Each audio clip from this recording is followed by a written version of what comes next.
Chers spéculateurs, bonjour et bienvenue dans cette vidéo hebdo. Bienvenue à vous dans le lockdown. Moi, ça fait une semaine, une semaine et demie que je suis en lockdown à Maurice. Donc, j'ai juste le droit de sortir dans mon jardin et un petit peu là autour de chez moi. Mais d'après ce que j'ai compris, le lockdown en France, en fait, c'est une version, c'est la version contraire du lockdown à Maurice. C'est une version où vous pouvez faire ce que vous voulez tant que vous restez dans les 15 km autour de chez vous. Donc, bah écoutez, tant mieux pour vous, tant pis pour moi. En tout cas, cette semaine. La chose qui est cool, c'est que les cryptos sont en train de repartir de plus belle. On a des actions sur le marché européen américain qui sont en train de vivre les collatéraux positifs, des accidents positifs sur le marché régulé des actions, les collatéraux du marché non régulé des cryptos. Donc on va analyser tout ça dans cette vidéo hebdo. Il y a plein de belles choses, il y a des trades à prendre, des trades en préparation, on va parler de Atari, de Decentraland, on va parler d'une autre action dont le trade est potentiellement prenable dès lundi ou dès mardi, donc tout est devant nous, le potentiel de hausse est devant nous. On va parler aussi de ce qui est en train de se passer sur le Ripple. Là, on a une cocotte minute prête à exploser, limite dans la journée. Là, ça m'étonnerait pas que ça parte dans le week-end ou d'ici lundi ou mardi sur le Ripple. Je vais vous expliquer ma façon de voir les choses parce que certains me disent « Mais Cédric, ce pari, il est risqué ». Non, ce pari, il n'est pas plus risqué que n'importe quel autre trade si on sait comment s'y prendre. Et c'est ce que je vais vous expliquer en détail, comment prendre ce pari si c'est un pari boursier qui vous intéresse. Il n'a pas plus ou moins de risque que n'importe quel autre pari. Tout ce qu'on peut voir actuellement, c'est que l'élastique, ils l'ont tendu au maximum et que là, ils ont plus de force pour le tenir. Là, la force, là, elle diminue et que quand ça va lâcher, ça va repartir dans l'autre sens et ça va être une boucherie. Je pense que le potentiel de x10, il peut être atteint en l'espace de 3 à 4 semaines sur le Ripple.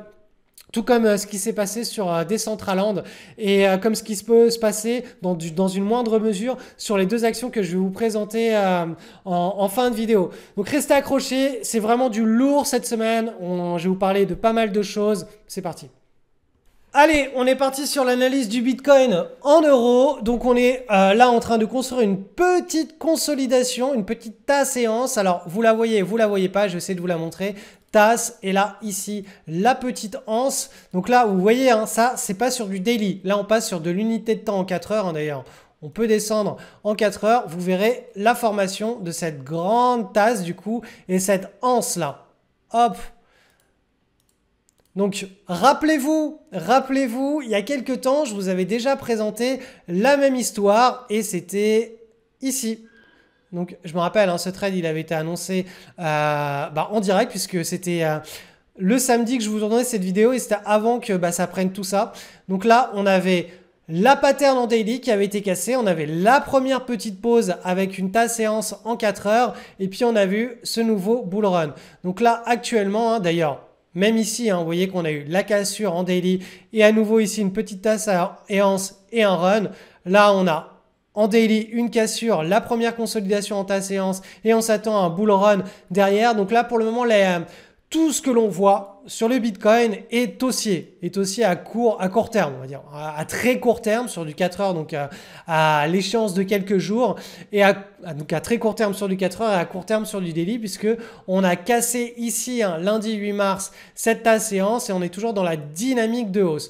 Donc à court terme, il y a le risque de crack sur le Bitcoin n'est absolument pas présent à mon sens. Le risque de crack, c'est quand les cours ils commencent à monter de manière parabolique et que là, on a la correction de marché qui se met en place. Et là, c'est toujours serrage de fesses parce qu'on ne sait pas du tout si la correction de marché, donc le retour de bâton, va être d'une amplitude, on va dire, normée, c'est-à-dire en journalier, on va aller chercher la bande de Bollinger inférieure, puis consolider avant de repartir sur une nouvelle tendance haussière, ou si ça va être de type crack après Nabila. Donc Nabila qui annonce le dernier pump, et puis ensuite, là, on a le vrai crack, la vraie fin de bulle sur le Bitcoin.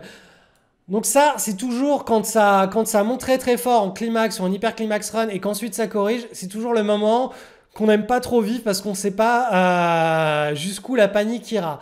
Après, encore une fois, d'un point de vue cyclique, on est quand même dans une phase hein, sur le Bitcoin, je l'ai suffisamment répété hein, pour ceux qui me suivent depuis longtemps, on est quand même sur une phase où ce sont les institutionnels là eh bien, qui rentrent dans la partie, ce qui n'était pas le cas avant parce qu'il n'y avait pas suffisamment de régulation.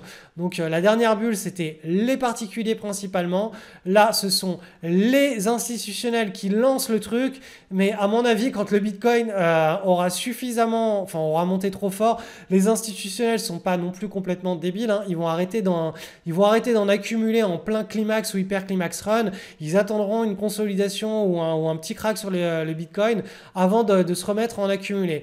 Et du coup, ce qui va très probablement se passer, c'est que pendant la dernière phase de hausse parabolique du Bitcoin, hein, de cette bulle, ça va être à la fin de cette hausse encore et encore une fois les petits investisseurs qui vont rentrer dans la partie. Et là, vous le verrez sur les réseaux sociaux, hein, de toute façon. Instagram, Facebook, le 20 minutes, tout ce que vous voulez, hein, toute cette presse papier toilette, eh bien, commencera à titrer Bitcoin, jusqu'où ça peut monter, la fin du Bitcoin, le nouveau monde du Bitcoin, tout ce, voilà. Peu importe que ce soit en positif ou en négatif, à partir du moment où ça attire l'attention de monsieur tout le monde et de la presse PQ, clairement, c'est que ça pue. Donc voilà, on n'y est pas encore hein, dans cette phase-là hein, d'excès d'irrationalité, de climax, d'hyperclimax run, mais voilà, on peut y rentrer au cours des prochaines semaines ou des prochains mois, donc je vous mets toujours en garde par rapport à ça, c'est très important. Hein. Allez, on va aller voir quelques petites cryptos cette semaine. On va commencer par le Ripple, donc toujours la même analyse. Hein. Recovery 1, donc on est parti de quelque chose qui coûtait 2,78 à quelque chose qui s'est mis à côté 0,21. Donc vraiment un crack monumental, large base, extraction de la large base. La police des marchés financiers qui dit tu vas dégager.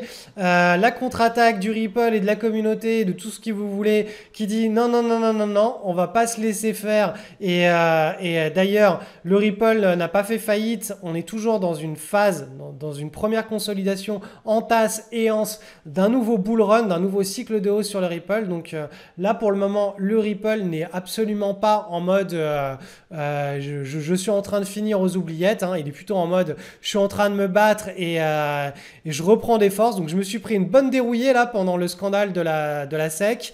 Et là, hop, je reprends des forces, je stabilise. Donc, on a cette tasse et cette anse qui est en train de se former.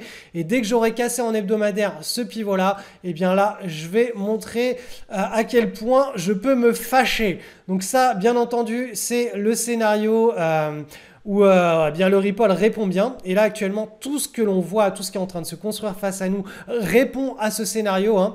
Le scénario où ça partirait mal, bah, ça casserait tout simplement par le bas.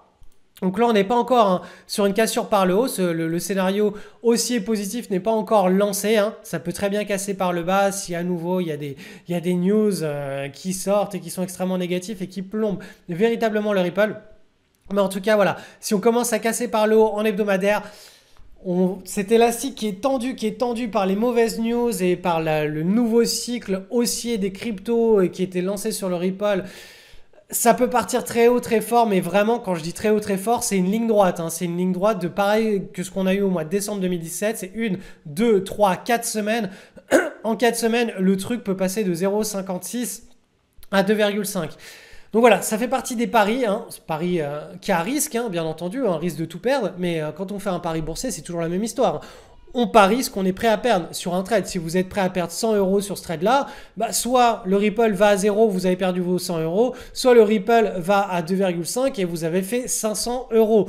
Donc que vous mettiez un stop ou que vous partiez du principe que le Ripple fait faillite, c'est exactement pareil. Donc le risque est le même que sur n'importe quel autre trade à partir du moment où vous savez comment fonctionne le money management et que vous savez combien investir par rapport à ce que vous êtes prêt à perdre. Donc, dans certains cas, on met des stops. Dans ce cas-là, le stop, c'est 0. Donc, le stop, c'est la faillite. Donc, ce pari n'est pas plus risqué que n'importe quel autre trade à partir du moment où on sait comment placer, hein, comment faire un trade en termes de money management. Deuxième chose, je vais vous passer ça en journalier. Et là, vous allez voir qu'en journalier, cocotte, minute prête à exploser. Donc, La dernière fois qu'on a eu la cocotte minute prête à exploser, alors je remonte un peu le graphe, voilà, c'était ici, je vous l'avais commenté d'ailleurs, pareil, en direct, pendant la vidéo du samedi, avant que ça explose, ça avait explosé pendant la journée du samedi. On avait les bandes de Bollinger qui étaient resserrées, on avait cette petite base qui s'était formée, boum, on a cassé, on est allé chercher la résistance. Donc là, à nouveau, les bandes de Bollinger sont ultra resserrées. On a ce pivot qui est extrêmement bien mis en avant. On a la volatilité qui se resserre. On a quelque chose de très tight, de très serré. Ok, la prochaine résistance, elle est ici. C'est la grande tasse éance en hebdo que je vous ai citée. Mais là, si ça commence à partir très très fort ici, là, il y a de fortes probabilités pour que dans la lancée, on vienne casser en hebdomadaire et que du coup, je vous remonte le graphe en hebdo. Mais en hebdo, les investisseurs là qui sont sur le cycle hebdo commencent à se positionner sur le Ripple à partir de 0,55, 0,56. Donc du coup, je vous la fais simple. On a tout simplement une contagion de l'optimisme à travers les unités de temps. Donc tous ceux là qui sont en train de suivre les graphes en daily, qui vont devenir très optimistes quand ça va casser, s'il y a un petit excès, cet excès il va être pris, le relais va être pris par tous les investisseurs en hebdo qui regardent la pattern dans ta séance au-dessus. Donc là, si ça casse et qu'il y a un petit excès au-dessus des 0,55, les investisseurs en hebdo vont prendre le relais et ils vont lancer la tendance. Donc ça peut partir très vite, très fort à partir du moment où cette zone-là casse à la hausse. Donc voilà, de mon point de vue, le Ripple là, il est dans une situation assez explosive à court terme. Donc suivez ce qui va se passer en journalier au cours de la semaine prochaine parce que ça peut être le déclencheur du gros boom vers les 2,5. Encore une fois, je vous ai mis face à vos actes quand vous prenez un pari boursier. Soit vous utilisez un stop et la distance entre votre entrée et stop définit la perte maximale que vous êtes prêt à subir.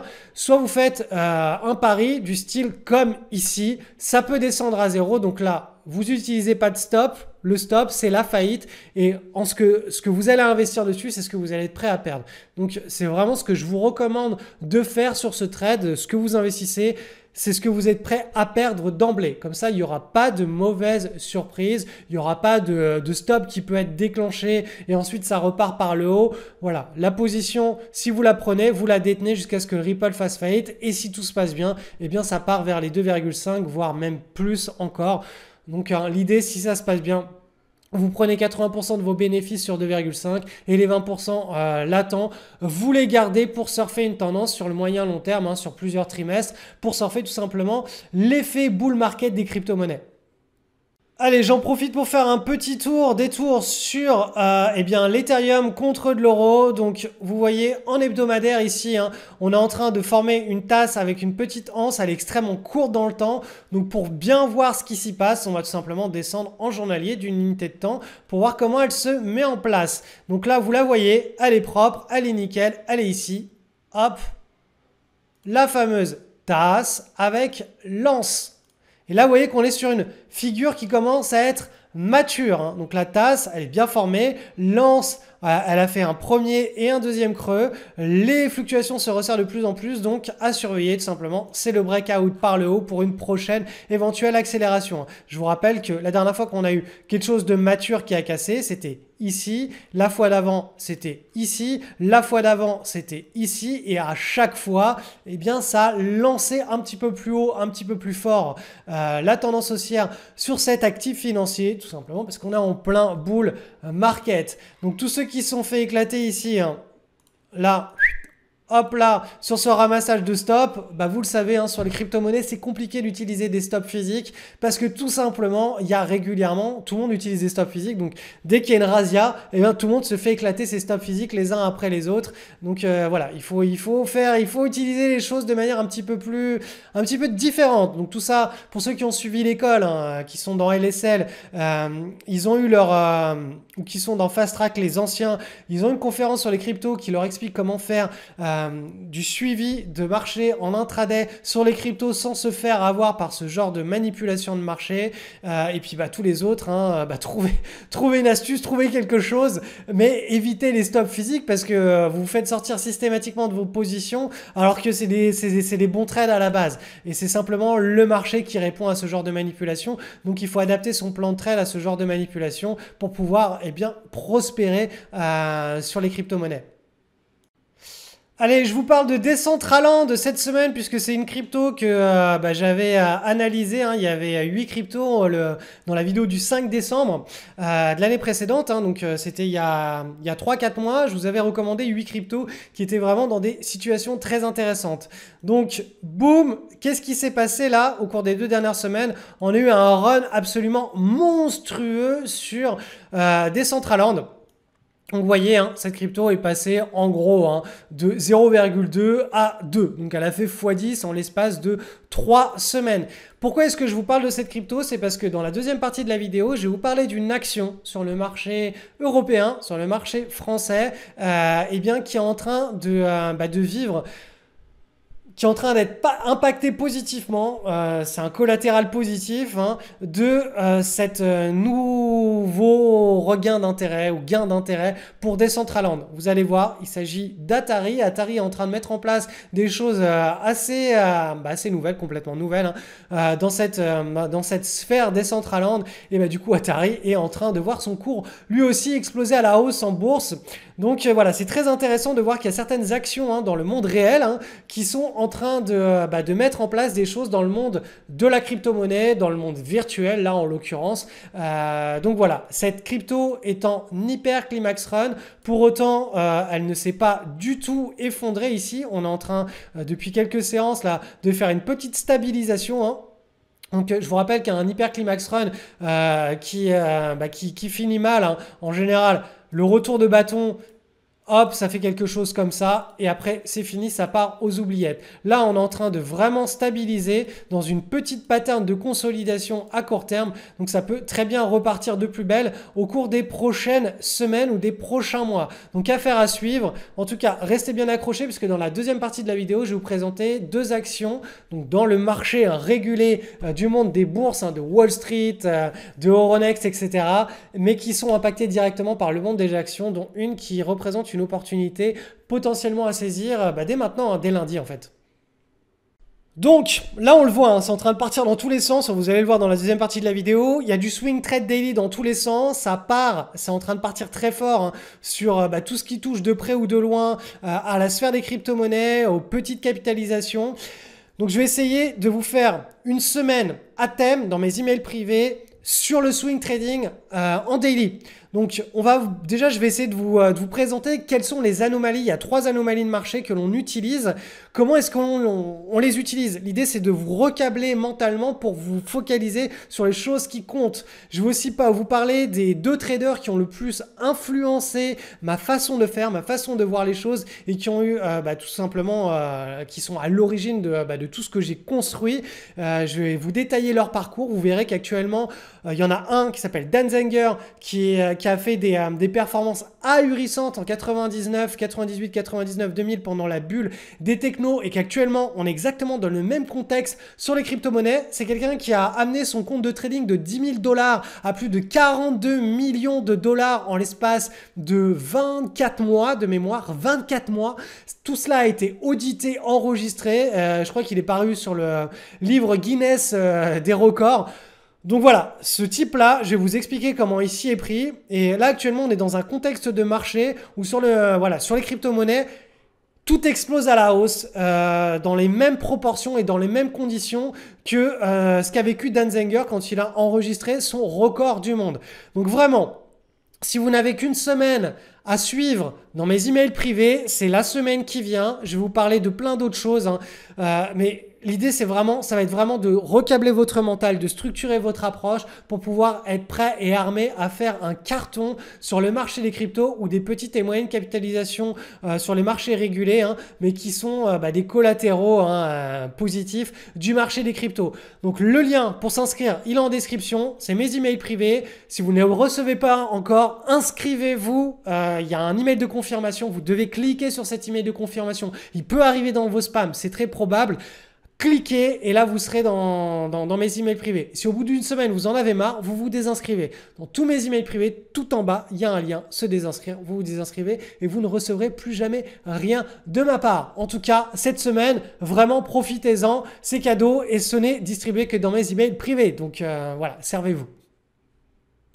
Analyse du SP500, on est sur une petite semaine de pause dans le prolongement du scénario que l'on voit se développer devant nous depuis plusieurs semaines. Donc petite consolidation au sein d'une belle tendance haussière. Donc là, cette semaine, la semaine prochaine, probablement la semaine d'après, on sera toujours dans cette petite consolidation de continuation de tendance et on aura un nouveau départ quand on cassera franchement à la hausse, si on casse à la hausse. Mais encore une fois, c'est le scénario le plus probable, cette continuation de tendance.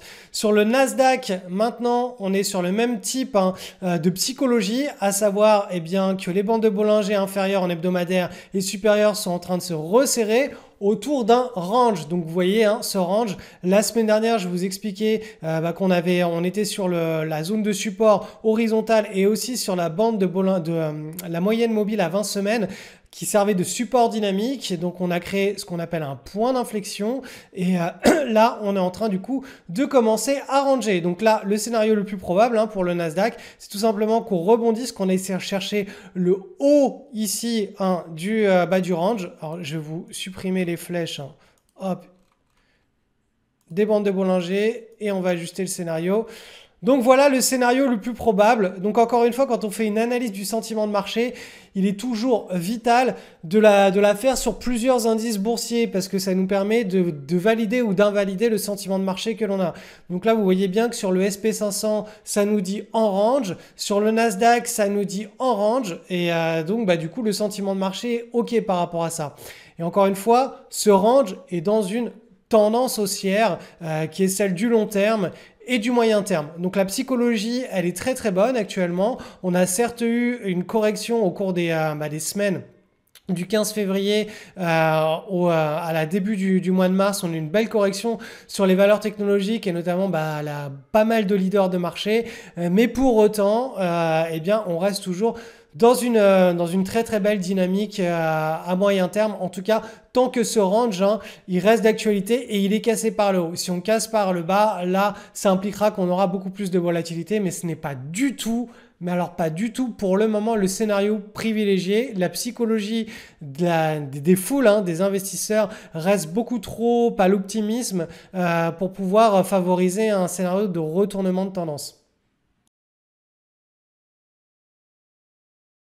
Alors, cette semaine, deux petits cas pratiques qui sont directement issus du monde de la blockchain et des cryptos. Cependant, là, on est sur de la bourse, on est sur des actions, sur des entreprises, mais qui sont des collatéraux positifs du bull market qui est en train d'exploser sur le marché des cryptos. Donc, on a l'action Atari. Quand on regarde cette action, donc elle est en journalier ici, vous voyez 2018, 2019, 2020, on a ce qu'on appelle une recovery. C'est-à-dire c'est une action qui ne produit plus rien, qui a été complètement délaissée dans un marché baissier, qui a créé une large base ici pendant l'année 2020 et puis d'un coup d'un seul il y a des gros volumes qui se sont mis en place. L'action Atari a émergé de cette large base et est en train d'entrer dans un nouveau cycle.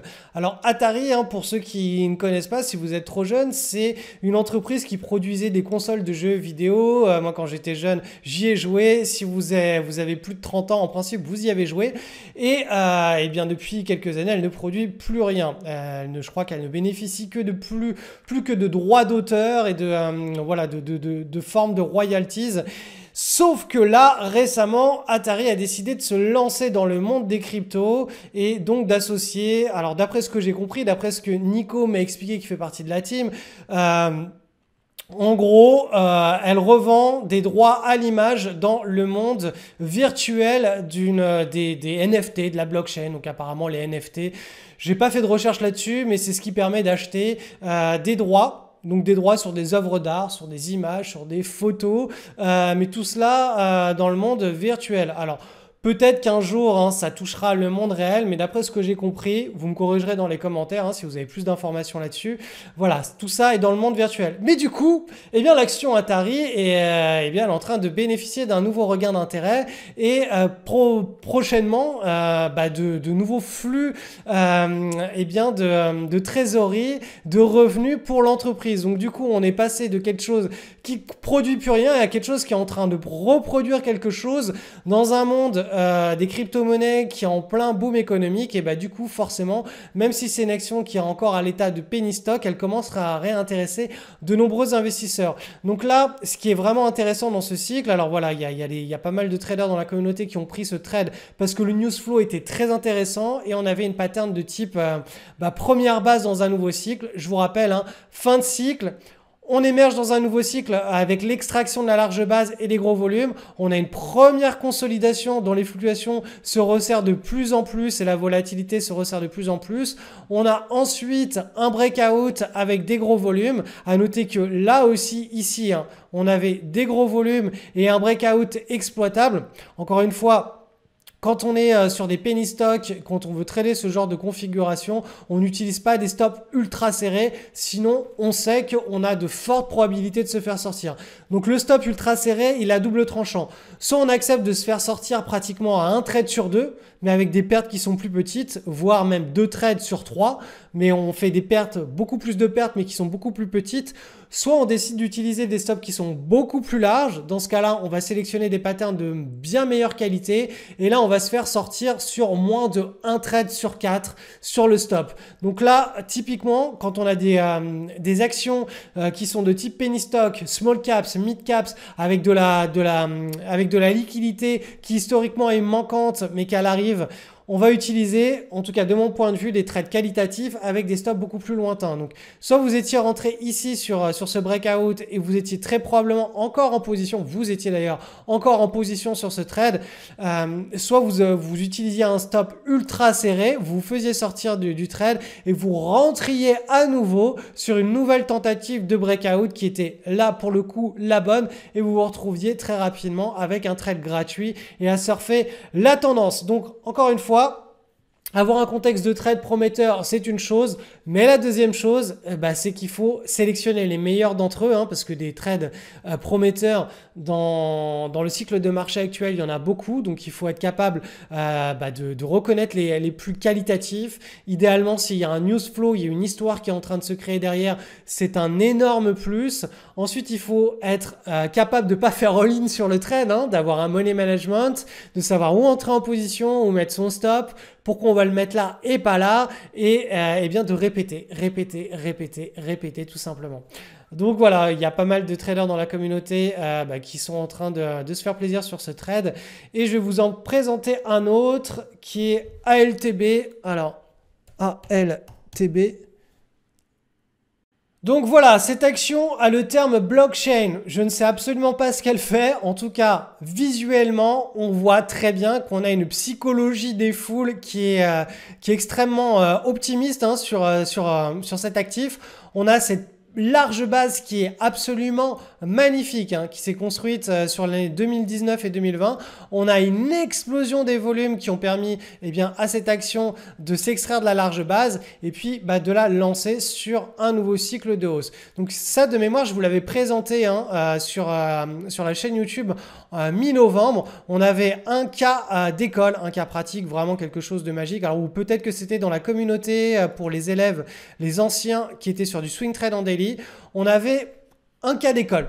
Large base, extraction sur des gros volumes. Ensuite, on a une première consolidation de très bonne qualité avec sur la fin les fluctuations qui se resserrent. On a un breakout avec des très forts volumes ici. Et donc, on lance la tendance. Donc voilà, ça c'est une action qui, sur ce premier trade en daily, enregistre plus 162% entre le pivot et le plus haut. Actuellement, on a à nouveau une consolidation de très bonne qualité, une tasse avec une anse et vous voyez que sur la fin, on a cette anse là, hop, qui est de très bonne qualité et qui vient d'être cassée par le haut avec des volumes en forte augmentation. Donc là aussi, hein, on a vraiment deux choses très intéressantes. Hein. On a une action qui propose un deuxième setup de trading En général, moi, je vous recommande de prendre le premier, le deuxième et rarement ceux d'après. Ceux d'après, pourquoi? Parce que le potentiel d'appréciation, il est plus derrière nous que devant nous. Quand on prend la première consolidation, on sait qu'on est en début de cycle et qu'on a un beau potentiel d'appréciation. Quand on est sur la deuxième consolidation, si on n'est pas trop loin de la première, on sait que dans le cycle, on est toujours en début sur le premier tiers, ou en tout cas en dessous de la première moitié du cycle, en termes d'espérance de gain, on a encore pas mal de marge. Mais au-delà de la deuxième, hein, si on commence à rentrer sur la troisième, la quatrième, la cinquième consolidation en daily, clairement, en daily, ça signifie que l'action, elle n'a pas eu le temps de correctement respirer sur son cycle et qu'on est sur des espérances de gains qui s'amoindrissent au fil du nombre de bases, hein, de marges d'escalier qui sont créées. À un moment donné, il va falloir créer un véritable palier, un véritable étage en hebdomadaire pour qu'une nouvelle tendance se relance. Donc là, on est sur la deuxième marche, hein. On n'a pas encore créé d'étage, on n'a pas encore créé de palier en hebdomadaire.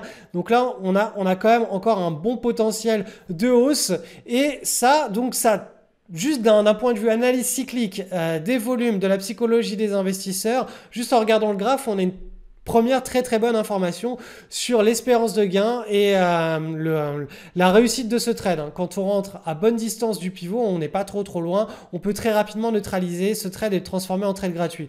Deuxième chose, cette action est adossée à un milieu qui est explosif, celui des crypto-monnaies. On est en plein bull market sur les cryptos, sur les altcoins, etc. Le marché des crypto-monnaies, c'est très bien.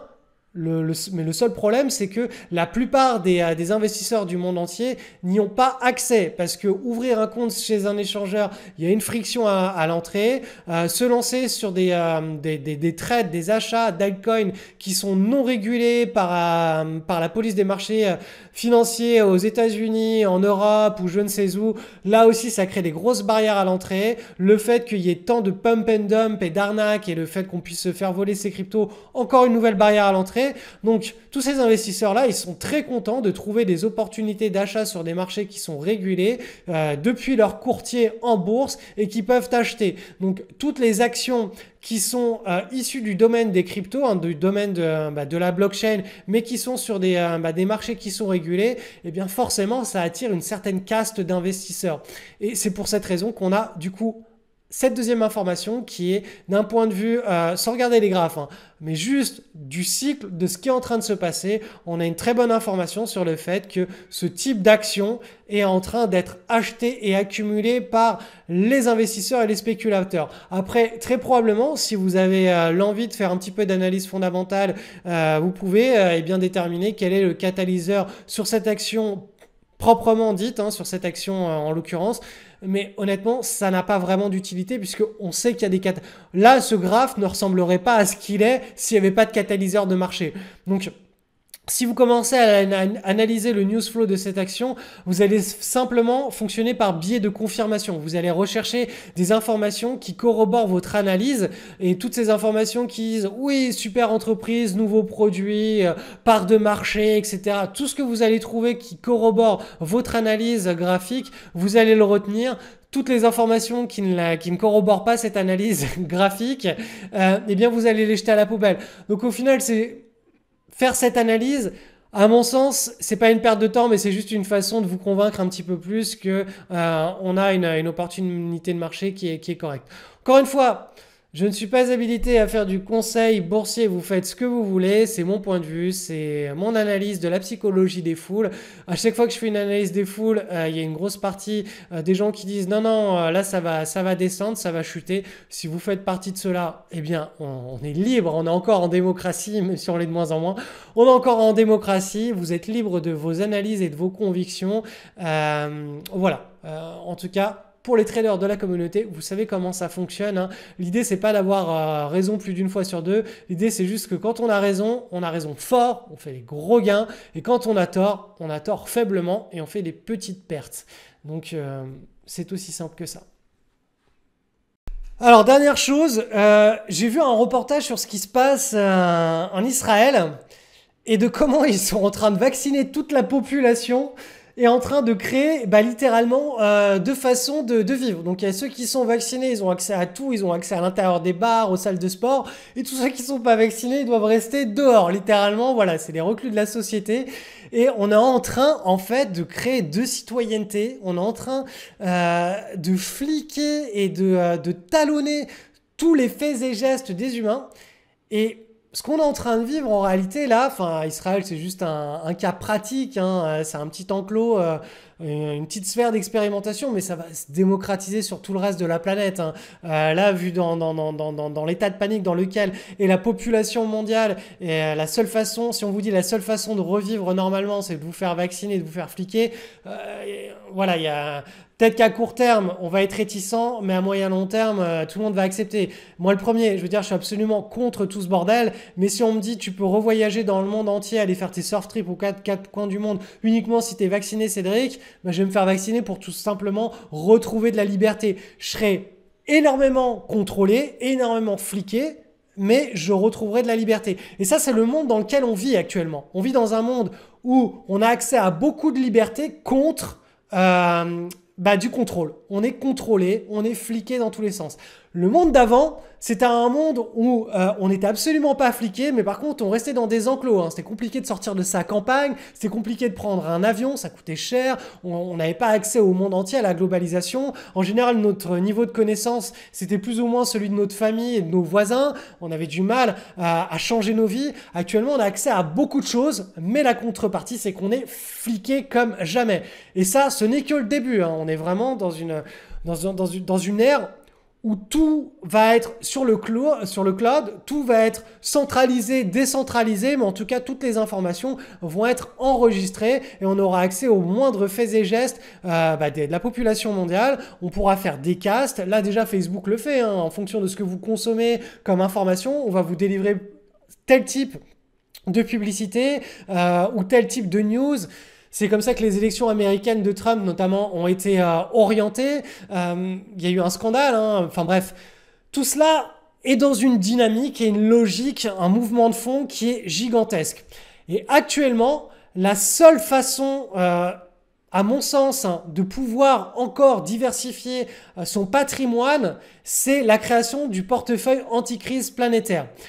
Je ne vais pas en parler plus ici, je vous ai simplement mis le lien en description. J'ai ouvert cette formation cette semaine. Elle reste ouverte jusqu'à dimanche soir. Dimanche soir, donc demain soir à minuit, je ferme tout. Si vous voulez en savoir plus sur cette façon d'investir, qui est encore accessible malgré le fait qu'on soit fliqué dans le monde entier et qu'actuellement on soit en plein lockdown, qu'on puisse pas sortir de nos juridictions pour ouvrir des comptes ou acheter des actifs dans d'autres juridictions financières afin vraiment d'être diversifiés, parce qu'actuellement on ne sait pas hein, si demain ce sera la Chine, les États-Unis, l'Europe, la Russie qui vont contrôler le monde. On ne sait pas s'il y aura pas un État qui sera une gouvernance mondiale, qui sera la somme de tous ces États-là. On ne sait pas si le contrôle d'échange qui va se mettre en place nous empêchera de sortir notre argent d'Europe et qu'on sera obligé avec l'euro digital de tout simplement le garder en Europe. On n'aura pas le droit de le sortir. Là, actuellement, il y a encore une fenêtre qui est ouverte. On a encore la possibilité de diversifier en termes de juridiction financière, d'entité financière, de classe d'actifs et tout ça. Je vous l'enseigne dans le portefeuille anti-crise planétaire, c'est toute la somme de mes recherches.